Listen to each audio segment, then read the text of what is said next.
Application করার পরে তারা যখন একটা খসড়া রেজাল্ট দিল, তারা হচ্ছে মাত্র 21 জনের একটা লিস্ট প্রকাশ করেছে। তার ভিতরে তারা 8 জনকে সরাসরি গ্রান্টেড করেছে, যে এদের সব কিছু ঠিক আছে, এরা গ্রান্টেড, বাকি সবাই হচ্ছে নন গ্রান্টেড। তাই বিশ্বাস করেন ওই নন গ্রান্টের ভিতরে আমিই ছিলাম। আমি খুবই আপসেট হয়ে গেছিলাম, যদি ক্রাইটেরিয়ার সাথে ম্যাচ না করে তাহলে তো আমার জার্নি এখানেই শেষ। যখন তাদেরকে ওরা মেইল করি তার সাথে সাথে ওরা হচ্ছে আর কোনো রিপ্লাই দেয় না। এবার আমি ভয় পেয়ে গেছি, আসলে কি এটা নিবে না আমি বুঝতেছি না। 5 তারিখে একটা ফাইনাল আউটকাম আসলো, আমি যে নন গ্রান্টেড ছিলাম ওখান থেকে মানে গ্রান্টেড তো করছে, ইভেন টপ স্কোরার হিসেবে আমাকে তারা গ্রান্টেড করছে। আমি তো এটা দেখে পুরো চোখ দিয়ে পানি চলে আসছে। আমি কয়েকবার ঢুকছি, লগ আউট করে লগ ইন করে আবার পোর্টালে ঢুকেছি যে আসলে কি আমি এটা পাইছি কিনা। আমার তো পুরো চোখ দিয়ে পানি পড়ে গেছে। আম্মুরে বলতেছি যে আম্মু আমি তো খুবই এক্সাইটেড ছিলাম এটা নিয়ে, আলহামদুলিল্লাহ এটা শেষ পর্যন্ত হয়েছে। ইভেন হয়েছে শুধু এমনটাই না, আমি টপ স্কোরার হয়েছি 100-র ভিতরে 99। আসলে আমার যেটা কোর্সটা এভাবেই ডিজাইন করা যে এটা প্রথম বছরে হচ্ছে একটা ভার্সিটিতে পড়তে হবে, দ্বিতীয় বছরে মাদার ইউনিভার্সিটি সহ আরও একটা ইউনিভার্সিটিতে পড়তে হবে, এবং তৃতীয় বছর হচ্ছে আরও একটা ইউনিভার্সিটিতে পড়তে হবে। মজার বিষয় হচ্ছে এই সবগুলো বিশ্ববিদ্যালয় এক একটা দেশে। তো তাদের মাদার ইউনিভার্সিটি হচ্ছে ইউনিভার্সিটি অফ ক্যাডিস, যেটা স্পেনে অবস্থিত। বাকি যে ভার্সিটিগুলো আছে আরও 7টা ভার্সিটি আছে টোটাল, এগুলো হচ্ছে তার অঙ্গ ভার্সিটি বলা যায়। যারা আমার মতো এরকম স্বপ্ন দেখছে তাদের প্রতি আমার নির্দেশনা থাকবে এরকম যে প্রথমে হচ্ছে IELTS-টা করে ফেলতে হবে। বিভিন্ন পোর্টালে অলওয়েজ খোঁজখবর রাখতে হবে যে কোথায় সার্কুলার দিচ্ছে। সাধারণত ইউরোপের বিশ্ববিদ্যালয়গুলোতে সেপ্টেম্বর সেশনে বা সেপ্টেম্বর ইনটেকে তারা সবচেয়ে বেশি সংখ্যক স্টুডেন্ট নিয়ে থাকে সেপ্টেম্বর সেশনে তারা অ্যাপ্লিকেশন করার জন্য। এই টাইমটাতে খোঁজ খবর যদি তারা ঠিকঠাকভাবে রাখতে পারে তারা ইনশাল্লাহ করতে পারবে। অস্ট্রেলিয়ার কথা বলে, অস্ট্রেলিয়াতে ব্যাচেলরে মিনিমাম আপনার 18 থেকে 20 লাখ টাকা খরচ হবে। কিছুদিন আগে আমার একটা আপু গত 16 তারিখে অস্ট্রেলিয়াতে মুভ করেছে, অল অ্যাভারেজ খরচ হয়েছে 21 থেকে 22 লাখ টাকা। ওখানে খরচ বেশি, ইংল্যান্ডে গেলে সেখানে আরও খরচ বেশি। যদি ইউএস এর কথা বলি, সেখানে ভিসা রিজেকশনের হার বেশি, ওরা যে কোনো কারণে রিজেক্ট করে দেয়। সবকিছু বিবেচনা করে আমার কাছে ইউরোপটা বেশি সুবিধার মনে হয়েছে। ইউরোপের ভিতরে জয়েন্ট প্রোগ্রাম হিসেবে যদি কেউ গুগলে সার্চ দেয় দেখবেন ফার্স্টে আসবে ইরাসমাস মুন্ডাস স্কলারশিপের কথা, 2-3 নম্বরে হচ্ছে গিয়া C.EU এই পোর্টালের কথাটা ওখানে আসবে। আর এটা ওইটা না, কাপড় ধোয়ার একটাই সলিউশন, চাকা অল ইন ওয়ান। আসসালামু আলাইকুম, আমি নাজমুস সাকিব। বর্তমানে আমি ঢাকা কলেজে অনার্স 3য় বর্ষে ইংরেজি বিভাগে পড়াশোনা করছি। HSC পার করছি খুলনা নৌবাহিনী স্কুল অ্যান্ড কলেজ থেকে, এবং ওখানে আমি BNCCও করতাম। তো নৌবাহিনী কলেজে থাকার সুবাদে নৌবাহিনীর যে শিপগুলো আছে, যুদ্ধজাহাজ পর্যন্ত আমাদের ভিজিট করিয়েছিল। আর এছাড়াও আরও কয়েকবার আমি হচ্ছে বানৌজার ভিতরে গিয়েছিলাম। বিভিন্ন জিনিস দেখে আমার আসলে নৌবাহিনী সেক্টরের উপরে একটা টান আসে। ইচ্ছা ছিল ISSB দিব, বাট ওটা বিভিন্ন কারণে আর হয়ে ওঠেনি। চেষ্টা করতে থাকি যে কিভাবে সমুদ্রের সাথে কানেক্টেড কোনো সাবজেক্টে পড়া যায় কিনা। তো এটার চিন্তাভাবনা থেকে আমি স্টার্ট করি গবেষণা, এবং এক পর্যায়ে এই CEU অর্থাৎ university of the seas in Europe, এটাতে আমি সন্ধান পাই।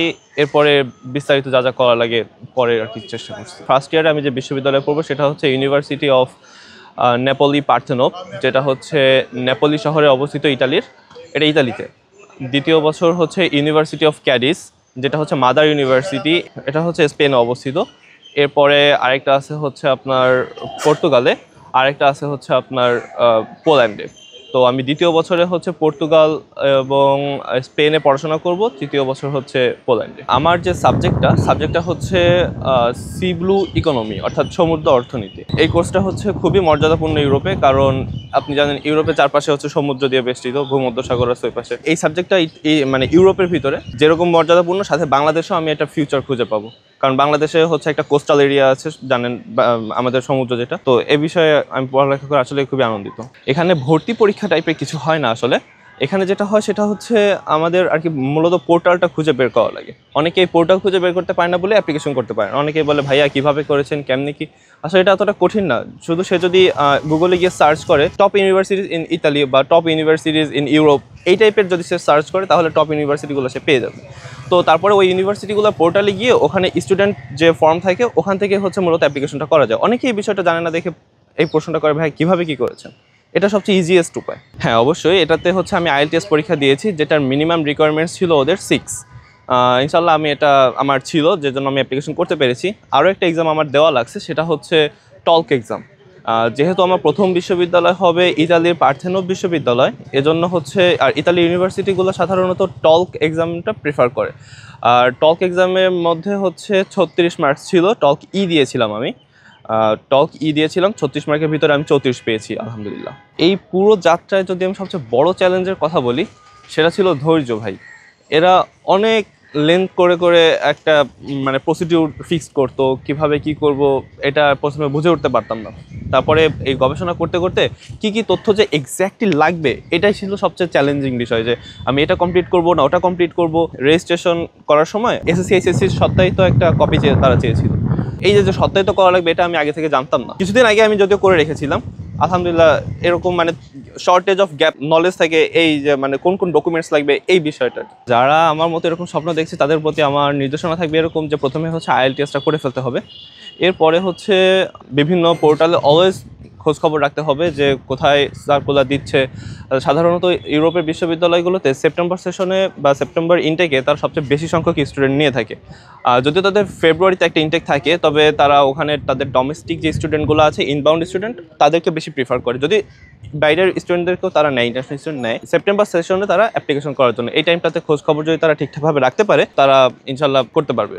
সত্যি কথা বলতে আইএলটিএস করতে আসলে অনেক দিন লাগছে, 9 মাস বা 10 মাসের মতো। সাধারণত একটা স্টুডেন্টের এতদিন লাগে না। তো আমার লাগার পিছনে একটা কাহিনী আছে, সেটা হচ্ছে আমি যখন আমার পরীক্ষা দেওয়ার কথা ছিল গত বছর জুলাই তো জানেন ছাত্র আন্দোলন হলো, আমি সরাসরি মাঠে ছিলাম, যার জন্য আসলে পরীক্ষাটা দিতে পারিনি। তখন হালকা আমি আহত হয়েছিলাম, যার কারণে প্রায় 2 মাসের মতো আমি রিকভার করার জন্য টাইম নিয়েছিলাম। এর ভিতরে পড়ালেখাতে ভাটা পড়েছিল, বাসায় গিয়েছিলাম। তো সবকিছু মিলায়ে আমি পরীক্ষাটা দিয়েছি এবছরের ফেব্রুয়ারির দিকে, ফেব্রুয়ারি লাস্টে। বাংলাদেশে সবাই মনে করে যে 6 পাইলে মনে হয় হয়ে যায়, অনেকে বলে যে 5.5 পাইলেও হয়ে যায়। Yes, that's absolutely right. 6 যদি পায় তাহলে যে কোনো জায়গায় অ্যাপ্লিকেশন করা যায়, সাধারণত ব্যাচেলরে। যেহেতু আমি ব্যাচেলরে যাচ্ছি, সো আমার কোনো প্রবলেম হয় নাই। অনেক সময় মাস্টার্সের ক্ষেত্রে তারা হচ্ছে 6.5 রিকোয়ারমেন্টস দেয়, বা নো ব্যান্ড লেস দ্যান 6। তো আমার এখানে রিকোয়ারমেন্ট ছিল হচ্ছে ওভারঅল 6 পয়েন্ট এবং নো ব্যান্ড লেস দ্যান 5.5। আসলে আমার যেটা কোর্সটা এভাবেই ডিজাইন করা যে এটা প্রথম বছরে হচ্ছে একটা ভার্সিটিতে পড়তে হবে, দ্বিতীয় বছরে মাদার ইউনিভার্সিটি সহ আরও একটা ইউনিভার্সিটিতে পড়তে হবে, এবং তৃতীয় বছর হচ্ছে আরও একটা ইউনিভার্সিটিতে পড়তে হবে। মজার বিষয় হচ্ছে এই সবগুলো বিশ্ববিদ্যালয় এক একটা দেশে। তো তাদের মাদার ইউনিভার্সিটি হচ্ছে ইউনিভার্সিটি অফ ক্যাডিস, যেটা স্পেনে অবস্থিত। বাকি যে ভার্সিটিগুলো আছে, আরও 7টা ভার্সিটি আছে টোটাল, এগুলো হচ্ছে তার অঙ্গ ভার্সিটি বলা যায়, অ্যাসোসিয়েটেড বা অ্যাফিলিয়েটেড। আলহামদুলিল্লাহ আমি হচ্ছে প্রথমে নেপোলিতে যাচ্ছি, ইতালিতে। ইউরোপে গিয়ে আমি যেটা পড়তে চাই সেটা হচ্ছে সমুদ্র অর্থনীতি। এখানে সাধারণত সমুদ্রের উপর বেস করে যেসব অর্থনীতি, কোস্টাল এরিয়ার উপর বেস করে যে অর্থনীতিগুলো গড়ে উঠেছে, এগুলো হচ্ছে আমার পড়াশোনার মূল বিষয়। আর এর ভবিষ্যৎ যদি বলি, 80% আমদানি রপ্তানি তো জানেন যে বিশ্বে সমুদ্রকে বেস করে হয়ে থাকে। তো এই সবগুলোই হচ্ছে আমার এই সাবজেক্টের ভিতরে আসবে। বিভিন্ন রিসার্চ বেস টপিকও এখানে আছে, যেমন ধরেন ক্রুড অয়েল আমরা যেটাকে বলি, যেটা হচ্ছে আপনার জাহাজ থেকে যেটা নির্গত হয়, এই টাইপের এইগুলো কীভাবে প্রিভেন্ট করা যায়, কীভাবে সমুদ্রকে আরও উজ্জীবিত করা যায়, তারপরে আপনার মাছের, সমুদ্রের যে মৎস্য যে সম্পদটা, এটাকে কীভাবে ডে বাই ডে উন্নীত করা যায়, এই টাইপের সকল সমুদ্র রিলেটেড ব্যবসা বলেন, আন্তর্জাতিক বাণিজ্য বা এটাকে রক্ষণাবেক্ষণ, এই সবগুলো টপিক নিয়েই হচ্ছে আমরা এই টপিকে পড়াশোনা করা হবে, এই সাবজেক্টে পড়াশোনা করা হবে। হ্যাঁ, ইনশাল্লাহ আমি ভবিষ্যতে বাংলাদেশে ফিরতে চাই, এবং বাংলাদেশে আমাদের যে কোস্টাল এরিয়াটা যেটা আছে, সুন্দরবন থেকে শুরু করে বঙ্গোপসাগরের পাড় দিয়ে কক্সবাজার পর্যন্ত, এই প্রত্যেকটা জায়গাতে আমার কাজ করার সুযোগ রয়েছে। ইনশাল্লাহ আমি চেষ্টা করব যত দ্রুত সম্ভব আমার এই কোর্সটা শেষ করে বাংলাদেশে এসে বাংলাদেশের সমুদ্র অর্থনীতিতে ভূমিকা রাখার জন্য। পড়াশোনার ভিতরে সময় ম্যানেজ করাটা এটা একটা গুরুত্বপূর্ণ ইস্যু ছিল, কারণ আমি ফার্স্ট ইয়ারে এখানে ঢাকা কলেজে যখন পড়ছি খুবই মনোযোগ দিয়ে পড়াশোনা করছি, ইভেন টপ 10-এর ভিতরে আমি ছিলাম। এই সময়টাতে আমি আইএলটিএস নিয়ে মূলত রিসার্চ করা স্টার্ট করি। এর আগে চেষ্টা করছি কীভাবে কোন বিশ্ববিদ্যালয়ে আগে যাব, এটাই আমার হচ্ছে আগে প্রাধান্য ছিল, কোন দেশে কোন বিশ্ববিদ্যালয়ে যাব। ভাবছিলাম যে অস্ট্রেলিয়া যাব, পরে ভাবলাম যে না, ইউরোপের দিকে মুভ করার ট্রাই করি। হ্যাঁ, কিছুদিন আবার আমি ইংল্যান্ড নিয়েও রিসার্চ করছি। দেন সব রিসার্চের ফলে আমি লাস্টে এটাতে উপনীত হয়েছি যে না, আমার হচ্ছে ইউরোপে গেলে বেশি সুবিধা আছে, কারণ ওখানে হচ্ছে আপনার টিউশন ফিস তুলনামূলক কম থাকে। এর সাথে হচ্ছে জানেন যে ইউরোপিয়ান ইউনিয়ন অর্থাৎ 29টা দেশের ভিতরে ফ্রিলি মুভ করা যায়, যদি এক দেশের সেনজেনভুক্ত যে কোনো একটা দেশে আমি ঢুকতে পারি। এটাই হচ্ছে আমার এখানকার মানে যাত্রার প্রথম মানে যে স্টেপ ছিল এটা। আর সময় ম্যানেজের বিষয়ে যদি বলি, পড়ালেখা তো করছি, প্লাস আমি দৈনিক প্রায় 4 থেকে 5 ঘন্টা শুধুমাত্র আইএলটিএস এর পিছনে ব্যয় করতাম শুরুতে। আমি যে কোচিংটাতে পড়েছি আইএলটিএস এর জন্য, আমি নিজে আসলে প্রিপারেশন নাই, এটা একটা কোচিংয়ের সহায়তা আমি হচ্ছে প্রিপারেশনটা নিয়েছি। এটা আমাকে খুবই হেল্প করছে। ওখানে প্রায় 8 ঘন্টা, দৈনিক 8 ঘন্টা তারা হচ্ছে ফ্রি ক্লাস দিত, যেটা আসলেও খুবই উপকারী ছিল। আমি ঢাকাতে প্রায় প্রত্যেকটা কোচিং সেন্টারে গিয়ে ঘুরেছি যে কারা ভালো পড়ায়, কারা কি করে, কোথায় আমি বেনিফিট খুঁজে পাবো বা আমি কাদের পড়া মেথডটা বুঝতেছি, এটা খুবই একটা ইম্পর্টেন্ট বিষয়। একাডেমিক পড়ালেখা ফার্স্ট ইয়ারের পর থেকে আমি একটু স্টপ করলাম যে না, তুমি একটু স্টপ থাকো, আমার এটা নিয়ে আসলে আমি সিরিয়াস হলাম। দেন হচ্ছে এই পোর্টালগুলো খুঁজতে সাহায্য করছে একজন ভাই, মানে সেও আইএলটিএস আর কি প্রিপারেশন নিচ্ছে, সেও অন্য দেশে যাবে। তো হচ্ছে দুজনে একসাথে আর কি ট্রাই করছিলাম, দেন আমি আর কি খুঁজে বের করি ব্যাপারটা। ব্যাপারটা হচ্ছে কি ভাই, সর্বপ্রথমে হচ্ছে আইএলটিএস এর স্কোর লাগবেই। আইএলটিএস এর স্কোর ছাড়া ইউরোপে অন্য কোথাও যাওয়া পসিবল না। আইএলটিএস মানে হচ্ছে মানে যে কোনো ল্যাঙ্গুয়েজ প্রিফারেন্সের কথা বলতেছি, লাইক আপনি আইএলটিএস দিতে পারেন, টোফেল দিতে পারেন, ডুওলিঙ্গো আছে, পিটি আছে, অনেকগুলো মেথড আছে যেগুলো পড়াশোনা করে একটা ভালো স্কোর বা একটা নির্ধারিত স্কোর নিয়ে ইউরোপে বা যে কোনো কান্ট্রিতে মুভ করা যায়। আমি ইউরোপ এজন্য মানে মুভ করার কথা সবাইকে বলি, কারণ হচ্ছে এটা সেনজেনভুক্ত দেশ, আর একটা কান্ট্রিতে যদি আমি সেনজেন কান্ট্রিতে যদি স্টাডি ভিসায় যেতে পারি, আমি এখান থেকে অন্য কান্ট্রিতে পড়ালেখার কারণে মুভ করতে পারবো। ইভেন পড়ালেখা শেষে যখন আমি পিআরের অ্যাপ্লিকেশন করব, মানে পার্মানেন্ট রেসিডেন্সিয়ালশিপের জন্য অ্যাপ্লিকেশন যদি কেউ করে, তাহলে সে যে কোনো একটা কান্ট্রি চুজ করতে পারে। ইউরোপে আরেকটা বিষয় যেটা ভালো, সেটা হচ্ছে টিউশন ফিসটা কম। যেমন আপনার যদি অস্ট্রেলিয়ার কথা বলি, অস্ট্রেলিয়াতে ব্যাচেলরে মিনিমাম আপনার 18 থেকে 20 লাখ টাকা খরচ হবে।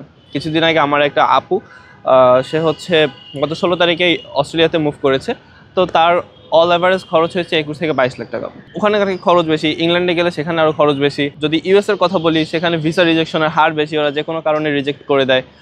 এরপরে কানাডাতে কিছুদিন অফ ছিল। তো সব কিছু বিবেচনা করে আমার কাছে ইউরোপটা বেশি সুবিধার মনে হয়েছে।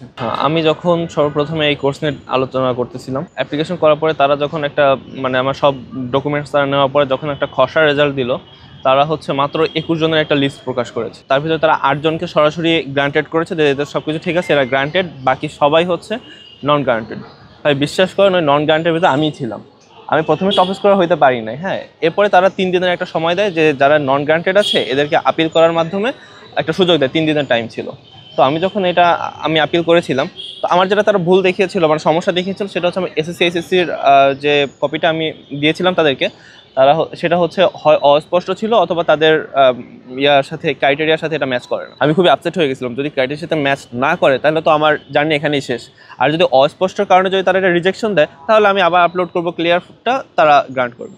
তো এই আশায় হচ্ছে আমি দ্বিতীয়বার তাদেরকে মেইল করি। তার মেইলে বলে কি, আমরা আসলে এটা চাচ্ছি না, আমরা চাচ্ছি তোমার যে অ্যাপোস্টাইল কপিটা আছে সেই কপিটা আমাদেরকে দাও। আলহামদুলিল্লাহ যে আমার অ্যাপোস্টাইল কপিটা আমি কিছুদিন আগে হাতে পেয়েছি, সাথে সাথে আমি তাদেরকে মেইল করি। এটা হচ্ছে 2 তারিখ রাত 2টার দিকে ছিল, এই জুলাইয়ের 2 তারিখে। যখন তাদেরকে ওরা মেইল করি, তার সাথে সাথে ওরা হচ্ছে আর কোনো রিপ্লাই দেয় না। এবার আমি ভয় পেয়ে গেছি, আসলে কি এটা নিবে না আমি বুঝতেছি না। 5 তারিখে একটা ফাইনাল আউটকাম আসলো, তখন দেখলাম যে আমার হচ্ছে তারা একেবারে, আমি যে নন গ্রান্টেড ছিলাম ওখান থেকে মানে গ্রান্টেড তো করছে, ইভেন টপ স্কোরার হিসেবে আমাকে তারা গ্রান্টেড করছে। আমি তো এটা দেখে পুরো চোখ দিয়ে পানি চলে আসছে। আমি কয়েকবার ঢুকছি, লগ আউট করে লগ ইন করে আবার পোর্টালে ঢুকেছি যে আসলে কি আমি এটা পাইছি কিনা। দেন আমি আম্মুকে ফোন দিলাম, আম্মু আমি তো টপ স্কোরার হয়েছি, এটা তো খুবই একটা মর্যাদাপূর্ণ একটা প্রোগ্রাম। ইউরোপের ভিতরে জয়েন্ট প্রোগ্রাম হিসেবে যদি কেউ গুগলে সার্চ দেয়, দেখবেন ফার্স্টে আসবে ইরাসমাস মুন্ডাস স্কলারশিপের কথা, 2-3 নম্বরে হচ্ছে গিয়া C.EU, এই পোর্টালের কথাটা ওখানে আসবে। আমার তো পুরো চোখ দিয়ে পানি পড়ে গেছে। আম্মুরে বলতেছি যে আম্মু আমি তো খুবই এক্সাইটেড ছিলাম এটা নিয়ে, আলহামদুলিল্লাহ এটা শেষ পর্যন্ত হয়েছে।